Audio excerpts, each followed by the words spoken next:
যেমন হাসিনার বাড়ি লুট হয়েছে, মমতার বাড়ি লুট হবে, সেই এই উগ্রপন্থী মৌলবাদী মুসলমানরা জায়গা জায়গা আগুন জ্বালাচ্ছে, বাড়িঘর জ্বালাচ্ছে, তার উপরে লাঠি চালাবার হিম্মত নাই। যদি মা বোনের সম্মান, ধন সম্পত্তি সুরক্ষিত করতে চান, যদি বাংলা ছেড়ে আবার উদ্বাস্তু হতে না চান, তুলে নিন হাতিয়ার, নিজের উৎসব পরব হিম্মতের সঙ্গে মানান। আমাদের যদি হাতিয়ার নিয়ে বেরোন, কারো বাপের হিম্মত নেই অশান্তি করে, তাহলে তো উপর নিচে ছোট হয়ে যাবে। তার আগের দিন নদিয়াতে পুলিশের গলা টিপে ধরেছে একজন মৌলবাদী লুঙ্গিবাজ, সে ছবি এসেছে। তো যদি পুলিশকে পেটানো হয়, পুলিশের থানা জ্বালানো হয়, পুলিশ যদি আলমারির পেছনে টেবিলের তলায় ঢুকায়, তাহলে আমাদের সুরক্ষা কে দেবে? আমাদের মা বোনের সুরক্ষা কে দেবে? এই সমাজের সুরক্ষা কে দেবে? আপনাদেরকে ঘরের মুরগির মতো যখন তখন কাটা হচ্ছে, এর প্রতিবাদ করতে হবে, প্রতিকার করতে হবে, প্রতিশোধ নিতে হবে। অত্যাচার করেছে পুলিশ, অত্যাচার করছে, ছাড়া পাননি। আর এপার বাংলায় হিরণময় প্রভুকে ঘাটালে অত্যাচার করেছে, ঘাড়ে মারা হয়েছে, তিনি হসপিটাল ছিলেন, ছাড়া পেয়েছেন, সরকার সিকিউরিটি দেয়নি। তিনি আজকে আমাদের এই জেলার রতুয়াতে ভাগবত পাঠ করছেন, আবার শুরু করে দিয়েছেন। তিনি সন্ন্যাসীদের ভয় দেখিয়ে পিছিয়ে দেওয়া যাবে না। যেমন স্বাধীনতা আন্দোলনেতে সমাজের সমস্ত স্তরের লোকেরা নেমেছিলেন, সন্ন্যাসীরা বিদ্রোহ করেছিলেন, আদিবাসী, বনবাসী, এসসি এসটিরা আন্দোলন করেছিলেন, চুয়াড় বিদ্রোহ নাম দিয়েছিল ব্রিটিশরা। শিক্ষিত অশিক্ষিত সবাই আন্দোলন করেছিল।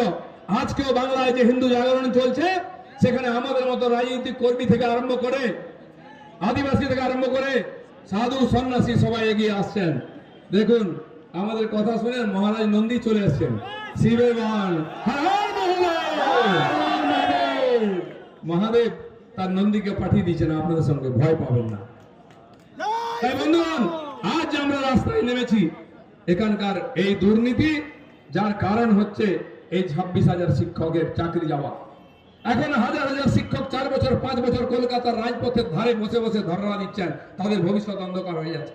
যে টিচাররা আজকে স্কুলে বসে টিচার স্টুডেন্টদের পড়াবার কথা ছিল, তারা রোদ্রে বসে ধর্ণা দিচ্ছেন। এই জন্য আমরা আরজি করের যে ঘটনা, সেটা হচ্ছে দুর্নীতি, এবং দুর্নীতিকে চাপা দেওয়ার জন্য এই খুন আর ধর্ষণ। আর দ্বিতীয় হচ্ছে সাম্প্রদায়িক হিংসা, পুলিশের হিংসা। এই পুলিশ শিক্ষিত টিচারদেরকে পেটাচ্ছে, বিজেপির মতো বিরোধী দলের কর্মীদের পেটাচ্ছে, কেস দিচ্ছে, এবং মৌলবাদী মুসলমানদেরকে লেলি দেওয়া হচ্ছে হিন্দুদের উপরে, যা লুটপাট করে, মারপিট করে। এই সাম্প্রদায়িক হিংসা, এটাই পশ্চিমবাংলার বড় সবচেয়ে বড় বিপদ। আর এর কারণ হচ্ছে আমাদের মুখ্যমন্ত্রী মমতা ব্যানার্জি। তাই তিনি যতদিন ক্ষমতায় থাকবেন, না তো হিংসা বন্ধ হবে, না তো দুর্নীতি বন্ধ হবে, না এই অপশাসন বন্ধ হবে। এখানকার পুলিশের বীরত্ব যত, নিরীহ শান্ত ভদ্রলোকের উপর লাঠি পেটা করবে। এই উগ্রপন্থী মৌলবাদী মুসলমানরা জায়গা জায়গা আগুন জ্বালাচ্ছে, বাড়িঘর জ্বালাচ্ছে, তার উপরে লাঠি চালাবার হিম্মত নাই। কালকে যেমন কলকাতায় হয়েছে, বাস থামিয়ে গেরো পতাকা নামিয়ে দিয়েছে সিদ্দিকুল্লাহর ছেলেরা। তার আগের দিন নদিয়াতে পুলিশের গলা টিপে ধরেছে একজন মৌলবাদী লুঙ্গিবাজ, সে ছবি এসেছে। তো যদি পুলিশকে পেটানো হয়, পুলিশের থানা জ্বালানো হয়, পুলিশ যদি আলমারির পেছনে টেবিলের তলায় ঢুকায়, তাহলে আমাদের সুরক্ষা কে দেবে? আমাদের মা বোনের সুরক্ষা কে দেবে? এই সমাজের সুরক্ষা কে দেবে? আমাদের সুরক্ষা আমাদের বাড়ির এই যুবক ছেলেরা দেবে। কি দেবে? তো হিন্দু সমাজ তার নিজের সুরক্ষার দায়িত্ব তুলে নেবে, যেটা মোথাবাড়িতে করেছে, কালিয়াচকে করেছে। আমি পরশুদিন কাঁদির থেকে আসছিলাম, 230 জন দাঁড়িয়ে আছে বাস স্ট্যান্ডে। কেন? আমাকে মালা পরাবে, সম্বর্ধনা দেবে। আমি রামনবমী হয়েছে কিনা বলো, নাহলে মালা পরবো না। বলে 10,000 লোকের মিছিল বার করেছে। যেখানে হিন্দুদের বাড়ি লুট করে আগুন দেওয়াটা ফ্যাশন ছিল, আজ সেখানে হাজার হাজার হিন্দু রাস্তায় জয় শ্রীরাম বলে বেরোচ্ছে, হাতে লাঠি নিয়ে, তলোয়ার নিয়ে। এটাই বাংলার হিন্দু সমাজের সুরক্ষা। তাই প্রত্যেকটি হিন্দু যুবককে আমি বলছি, যে সম্মান নিয়ে মাথা উঁচু করে আসতে চান, যদি মা বোনের সম্মান, ধন সম্পত্তি সুরক্ষিত করতে চান, যদি বাংলা ছেড়ে আবার উদ্বাস্তু হতে না চান, তুলে নিন হাতিয়ার, নিজের উৎসব পরব হিম্মতের সঙ্গে মানান। আমাদের 33 কোটি দেবী দেবতা, তারা কেউ সম্প্রীতির গল্প বলেননি। পরিত্রাণায় সাধুনা বিনাশায় চ দুষ্কৃতম ধর্ম সংস্থাপনার্থায় সম্ভবামি যুগে যুগে। সাধু সন্তদের রক্ষা করার জন্য, পাপী তাপীদের বধ করার জন্য সুদর্শন ধরে ভগবান বলেছেন, দরকারে আসবো বারে বারে।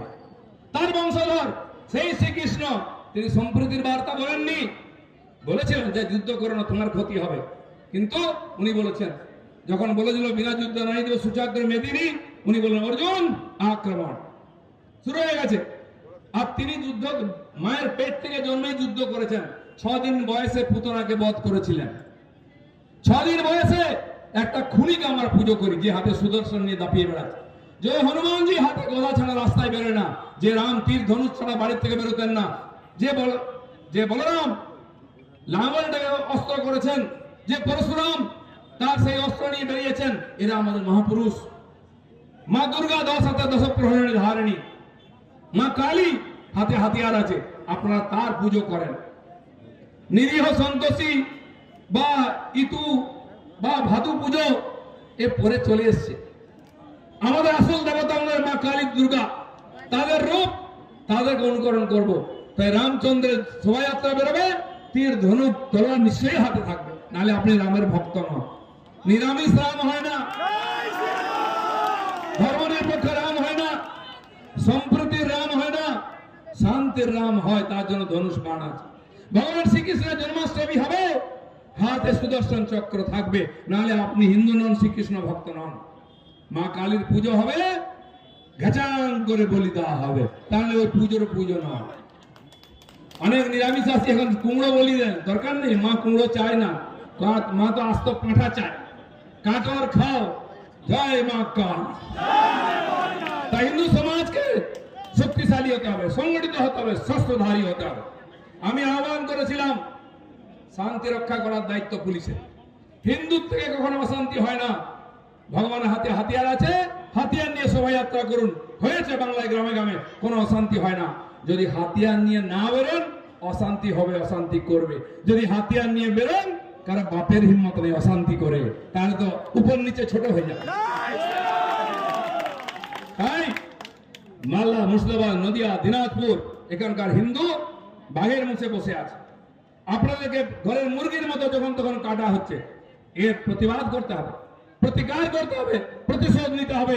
ভারতীয় জনতা পার্টি আপনাদের সঙ্গে আগে ছিল, এখন আছে, আগামী দিনে থাকবে। যতক্ষণ না এই চোরের সরকার, এই ডাকাতের সরকার, দুষ্কৃতকারী সাম্প্রদায়িক সরকার যাচ্ছে, লড়াই চলবে। 250 জন প্রাণ দিয়েছে, আরো 250 জন প্রাণ দেবে। পশ্চিমবাংলার পরিবর্তন করে সোনার বাংলা তৈরি করব। বাংলাদেশ হতে দেবো না, দেবো না, দেবো না। জয় শ্রীরাম, জয় শ্রীরাম। তারা তখন টিএমসির নেতাদের বাড়ি আক্রমণ করবে। মোথাবাড়ি হিন্দুর বাড়ি ভাঙা হয়েছে, তখন টিএমসি লোকেদের বাড়ি ভাঙা হবে, লুট হবে। যেমন হাসিনার বাড়ি লুট হয়েছে, মমতার বাড়ি লুট হবে। সেই 8,000 লোক কালীঘাট যাবে, কারণ এখানে 3টি জেলার থেকে লোক নিয়ে একজন টাকা নিয়ে যাক, নেতা আছে, সংখ্যালঘু নেতা, সে কোথায় গায়েব হয়েছে আমি জানি না। হাত ঘুরে ঘুরে ঘুরে ঘুরে সেই টাকা কালীঘাটে পৌঁছেছে। এই 8,000 লোকও কালীঘাট ঘেরাও করবে। তখন গঙ্গায়, কালীঘাটের গঙ্গায় কাদায় ঝাঁপ দিয়ে পিসি ভাইপোকে পালাতে হবে। সেই দিন আসছে, কারণ এরা কেউ যেতে দিতে যায়নি। পার্থবাবুর মতো লোকেরা বলেছিলেন, এই শোন, এমএলএ বলেছেন 25টা নাম দিবি, 10 লাখ টাকা করে দিয়ে পাঠিয়ে দিবি, চাকরি হয়ে যাবে। তারা খুব চালাকি করেছেন, 25-এর জায়গায় 30টা নাম দিয়েছে, 25টা পাঠিয়েছে। 10 লাখের জায়গায় 15 লাখ নিয়েছে, নিজের কাছে 5 লাখ রেখে নিয়েছে। 2.5 কোটি টাকা পাচ্ছেন পার্থবাবু, আর 1.25 কোটি টাকা পাচ্ছেন যে নেতা, যে এমএলএ কালেকশন করছেন। সবাই লুট করেছে, কোন এমএলএ এমপি বাদ নয়, কোন লোকাল নেতা বাদ নয়, সবাই ভাগ পেয়েছেন, প্রসাদ পেয়েছেন। তো প্রসাদ যখন খেয়েছেন, তাহলে খাড়ার ঘাও খেতে হবে, সেই বলি দেওয়ার দিন আসছে। বন্ধুগণ, সিপিএমরা শুরু করেছিল হিন্দুদের সমস্ত উৎসবকে সম্প্রীতির উৎসব করেছে।